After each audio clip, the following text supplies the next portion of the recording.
Halo teman-teman, nama saya Christian Aldo dengan NIM 3325100005 dari Prodi 3V itu sendiri. Nah, sekarang saya akan menjelaskan dan menjawab pertanyaan-pertanyaan yang diberikan oleh mata kuliah pengantar 3V. Nah, teman-teman sering dengar ya apa yang namanya di kafe itu jurusan yang menggambar, melukis, berseni dan lain-lain. Nah, dari kelihatannya seperti itu ya, tinggal menggambar saja, tapi realitasnya enggak, lebih enggak sesederhana itu, lebih kompleks, lebih banyak yang dipelajari. Nah, yang pertama, apa sih itu DKV? Nah, singkatnya, DKV itu adalah ilmu yang mempelajari cara memecahkan masalah komunikasi menggunakan bahasa visual. Ya, seperti menggambar atau melukis, ya seperti itulah. Cakupannya luas banget, nggak cuma bikin poster, ya bisa mulai dari branding, bikin logo untuk perusahaan-perusahaan yang kerja itu, media cetak, desain antarmuka atau aplikasi seperti UI di game-game gitu ya, animasi, videografi, sampai desain kemasan produk yang kalian beli di supermarket. Nah, intinya kalau ada pesan visual di situ ada di kafe. Apapun itu juga di produk-produk misalnya ada logonya, nah itu di kafe semua itu. Nah, poin yang kedua sekarang, ini yang sering salah kaprah ya. Apa bedanya seni dan desain? Seni murni atau fine art itu adalah tujuannya untuk mengekspresikan diri seniman atau diri sendiri atau diri pelukis tersebut. Kalau orang bingung melihatnya, nah itu sah-sah saja, abstrak itu. Tetapi desain DKV itu kebalikannya, tujuannya adalah fungsi dan solusi. Kalau orang bingung lihat desain kamu itu, berarti desainnya gagal. Nah, desain harus objektif, data driven, dan jelas pesannya untuk target audiens tertentu. Nah, ada pertanyaan nih, terus kuliahnya belajar apa aja? Siap-siap kotor dong kena cat air. Nah, di semester awal itu kamu bakal ketemu musuh bebuyutannya anak di kafe ya, yang namanya Nirmana. Nah, ini melatih kepekaan rasa dan estetika manual ya dari diri kita sendiri ya.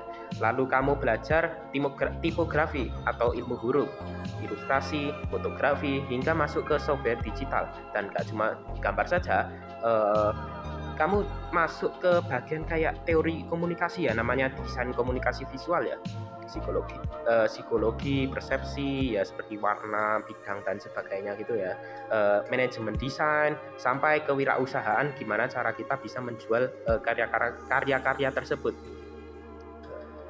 Nah, yang keempat atau tahapan karya, eh, orang-orang pikir pasti bikin karya di kafe atau apa gitu, gambar aja kan tinggal selesai. Nah, jangan salah ya, di, eh, proses dari berkarya ini panjang sekali.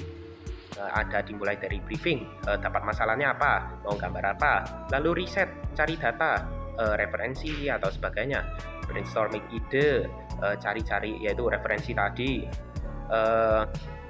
lalu langsung sketsa manual, coret-coret dulu ya, lalu langsung eksekusi digital di komputer atau langsung di kertas atau yang namanya tradisional itu. Tentu saja tahap paling menyenangkan itu yaitu revisi dari klien dan dosen yang pasti gak selesai-selesai itu sampai target yang mereka ingin itu dituju.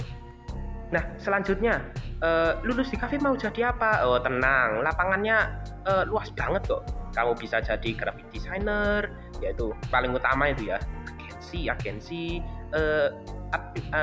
advertising atau branding itu, art director, ilustrator, fotografer, sampai jadi profesi yang hype banget yaitu UI, seperti yang di game-game itu ya. Game misalnya kalau ada title atau thumbnail, judulnya, ikonnya, nah itu semua di cafe itu.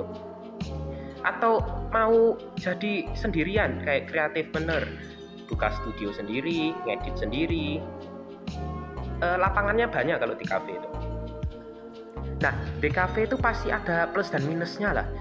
Kelebihannya kalau menurut saya sendiri loh ya, kuliahnya itu asik, nggak kaku, bebas, sangat free banget, freedom itu terbiasa banget di sini deh.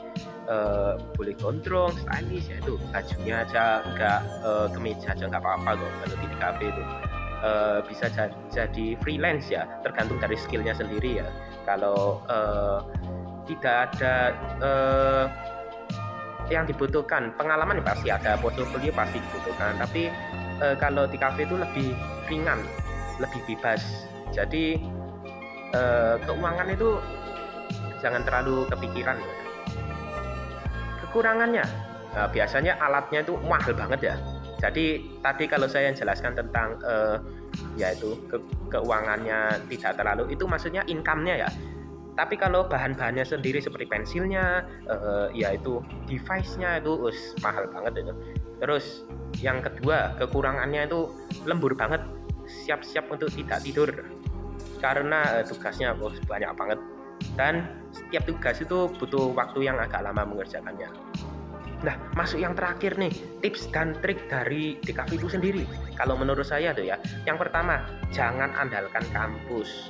Semua dari gambar itu skill yang telah ditanam sejak awal.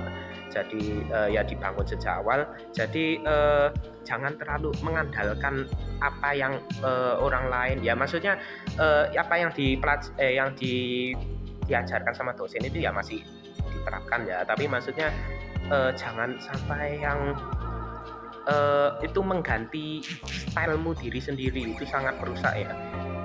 Yang kedua, portofolio itu lebih penting daripada mengejar IPK. Ya, maksudnya IPK itu masih penting untuk lulus dan sebagainya, itu masih penting. Tapi kalau di dunia DKV itu portofolio itu lebih penting untuk dunia pekerjaan. Perusahaan itu melihat portofolio apa yang telah kamu kerjakan daripada IPK-mu. IPK-mu bagus itu belum tentu kamu bisa mengerjakan apa-apa yang mereka butuhkan. Makanya portofolio itu penting karena perusahaan melihat portofolio itu untuk mengetahui apa yang mereka sedang butuhkan, sehingga mereka lebih dapat untuk ya meng-hire kita.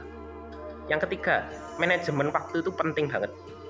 Yaitu tadi, jangan sampai gak tidur ya, bahaya banget itu. Yang selanjutnya, nah itu dia rangkuman soal DKV secara keseluruhan ya. Gimana? Masih tertarik atau malah mundur teratur? Tulis pendapat kalian di kolom komentar ya. Free banget untuk kalian mengekspresikan apa yang kalian pikirkan tentang DKV atau tentang aku sendiri. Jangan lupa like, subscribe, dan sampai jumpa di video selanjutnya. Bye bye.